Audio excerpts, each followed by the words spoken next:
부동산 투자 쉬워요. 일단 사. 그리고 20년만 기다려봐. 다 올라있어. 안녕하십니까. 서민갑부 경매편에 출연했던 설마입니다. 2020년이 이제 마무리돼가고 있습니다. 다들 어떻게 지내셨나 궁금합니다. 자, 올 한해는 이게 부동산 시장이 정말 급변을 했죠. 많은 일들이 있었습니다. 뭐야, 한 1년 전만 하더라도요. 부동산 시장이 과열이네, 뭐 난리 났네, 영끌하네, 지금 집안 사면 큰일 났네 이랬는데 지금은 완전히 그 분위기가 정반대로 바뀌어 있죠.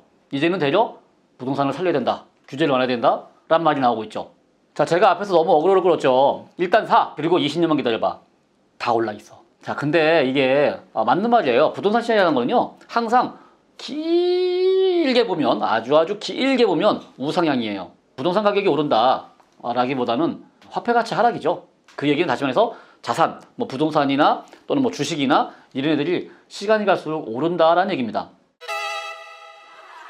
자, 그렇게 이제 자산 가치가 우상향으로 가는 그 긴 흐름 속에서 그 안을 좀 더 자세하게 보면 그 안에서 오르락 내리락을 반복하는 것 뿐이에요. 짧게 보면 하락기가 있어. 근데 길게 보면 결국은 올라있더라. 지금은 누가 봐도 하락기입니다. 지난 2020년, 21년, 올해 22년 상반기까지는요, 집값이 되게 많이 올랐어요.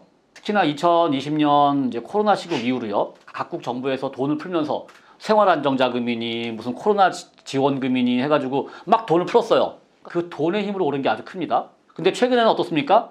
은행에서 이자를 더 줄게요. 그러니까 이자 줄 테니까 돈 은행에 넣으세요. 그러니까 이제는 집을 팔아야 돼요. 팔아서 그 돈으로 은행에 넣어놓고 싶어. 그러니 집값이 빠지는 거죠. 자, 그런 식으로 지금 돈들이 자산시장에서 금융권으로 옮겨가고 있습니다. 그래서 제가 여러 영상에서 언급을 했었는데 시장 전망에 대해서 제가 꾸준히 했었죠. 앞으로 집값이 빠질 겁니다. 빠지면 지난 코로나 이전 가격으로 돌아갈 것이다. 뭐 2018년이나 2019년 가격으로. 그런 얘기들을 계속 했는데 실제 지금 그렇게 돌아간 단지들도 꽤 많이 보입니다. 이제 이게 부동산 시장이나 자산 시장이요, 급격하게 상승 또는 하락을 너무 급격하게 겪으면서 지금 대중들의 분위기가 그렇게 좋지가 않습니다. 부동산 투자에 대한 부정적인 시각들도 커지고 있어요. 이제 뭐 영끌했던 사람들 죽어나네 이런 기사가 막 나오고 있죠. 겁을 주고 있어요. 그러다 보니까 대중들이 어떤 이런 부동산 투자에 대해서 회의감도 들고 있습니다. 자, 근데 보면요, 저도 사실 처음 시작했던 게 부동산 침체기였었습니다. 투자를 처음 시작한 게 2002년도 월드컵 이후에 거품이 꺼지고서 2003년, 4년, 5년 이때가 되게 침체기였거든요. 제가 시작한 게 그때였고요.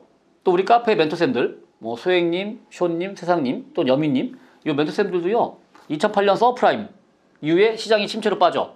그래서 2010년, 11년, 14년, 15년까지 장기 침체를 빠질 때 그때 시작하셨습니다. 아마 이건 여러분들이 제 영상이나 카페나 글을 보셨으면 이미 다 느끼셨을 텐데 침체기 때 시작을 해야 돼요. 투자는 상승기 때 하는 게 아닙니다. 부동산 투자를요, 지금 막바로 시작하세요, 빨리 하세요 이런 뜻은 아니에요. 그런 뜻은 아니고요. 지금 시장이 어떻게 보면요, 아직은 하락하고 있어. 마치 폭포수가 떨어지는 느낌이에요.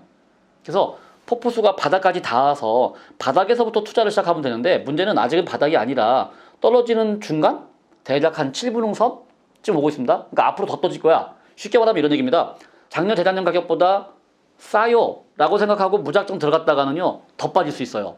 싸다고 샀다가 싸다고를 맞을 수가 있어. 아직은 조금 더 기다리시고요. 제가 보기에는 아마 23년 상반기는 지나야 이제 바닥이 올 것 같아요. 그때부터 이제 투자에 대해서 조금씩 관심 가져도 돼요. 보통 왜 제가 침체기에 투자하세요 이랬더니 야, 침체기에 무슨 투자야 이러는데요.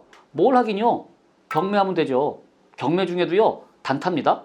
침체기다 보니까 상승기가 아니라는 얘기잖아요. 상승기가 아니다 보니까 사놓고 오래 가져갈 필요가 없어요. 어차피 안 올라. 그럼 뭐 하면 돼? 샀다가 막바로 팔면 돼요. 조금씩 먹고서. 특히나 시장이 침체기로 빠지잖아요. 그럼 정부에서 규제를 완화해. 딱 오늘같이 왜 규제 완화책이 나왔잖아요. 뭐부터 나왔어요? 일단 양도세부터 줄여줘요. 양도세. 작년 재작년에 양도세 70%였잖아요. 지금은 45%래. 그러니까 이게 양도세를요 60% 70% 내면서도 했었습니다. 근데 45%면은요 양도세 절반밖에 안 되잖아. 이거 없는 거나 마찬가지야.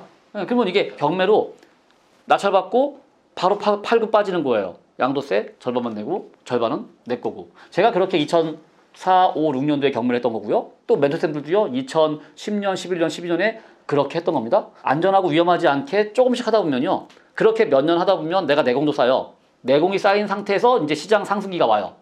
언젠간 옵니다. 이게 영원히 망하진 않아요.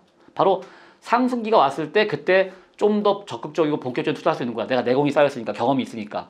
근데 그냥 침체기니까 나는 아무것도 안 할래 하고 가만히 있다가 상승기가 와서 남들 다 돈 벌어 할 때 뛰어들면 그건 늦는 거예요. 즉 지금 침체기 때 공부하시라 이런 얘기입니다. 공부. 시장에 대한 공부, 부동산에 대한 공부, 경매에 대한 공부. 그렇게 내가 공부를 하다 보면 시장 변화가 올 거고요. 시장 변화가 왔을 때 뭔가 극적인 변화가 생길 거예요. 저도 2004, 5, 6년도에는요. 그렇게 자잘하게 투자했어요. 그러다가 6, 7, 8년도에 시장이 상승할 때 제 자산 구조가 싹 변했거든요. 마찬가지로 렌트쌤들도요. 2010년, 11년부터 15년까지 자잘하게 했어.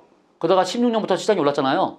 특히나 최근 2, 3년 더 올랐잖아요. 그때 자산 구조가 싹 바뀌었습니다. 여러분들한테도 그런 시장이 올 거예요. 우리가 자꾸 앞마당 하는데 그냥 내가 잘 아는 동네, 내가 잘 다니는 동네를 지금부터 꾸준히 파두시는 겁니다. 어떻게 돌아가는지 눈으로 봐도 어려운 거 아닙니다. 그냥 다니세요. 아니면 잘 모르겠어. 그러면 저희 유튜브 제가 라이브 종종 하잖아요. 거기에 대표님이나 쇼님이나 별태작가님이나 우리 석기시대님이나 선생님이나 이런 우리 멤버들, 여러분들보다 몇 년 먼저 하신 분들이 나와서 종종 저랑 얘기를 나누는 게 보이시잖아요. 그분들이 저 이렇게 다니고 있어요 라고 하는 거, 또 지역 얘기하는 거 들으세요. 그리고 가보시는 거죠. 그래서 이게 꼭 경매가 아니래도요. 금매든 분양이든 하여간 공부해 두시다 보면 미리미리 공부하고 있어야 기회가 왔을 때 그걸 놓치지 않아요. 멍하니 있다 보면 기회가 와도 온 것도 모르고 지나갑니다. 자, 그럼 상승장이 언제 오겠느냐? 글쎄요. 그건 물론 제가 보기엔 앞으로 짧으면 3년입니다. 최소 3년 이상 갈 것 같아요. 이 침체기가. 그러니까 그때까지는 천천히 투자하시는 거예요. 무리해서 하실 필요 없습니다. 그러다가 한 3, 4년 후에 시장이 오를 때 그때 기회가 올 거니까 그전에는 천천히 하시면 된다. 언젠가 올 그 상승기를 기다리면서 지금은 공부하고 그리고 감을 잃지 말자. 그리고 시장에 대해서 눈을 키워두자.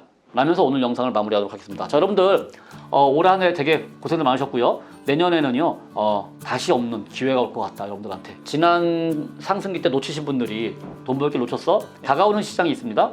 그때 내가 실력을 쌓아놓으면 다가오는 시장에서 돈 벌 기회가 충분히 될 거다 라고 생각합니다. 자, 오늘 영상 여기서 마무리하고요. 다음 영상에서 뵙겠습니다. 안녕.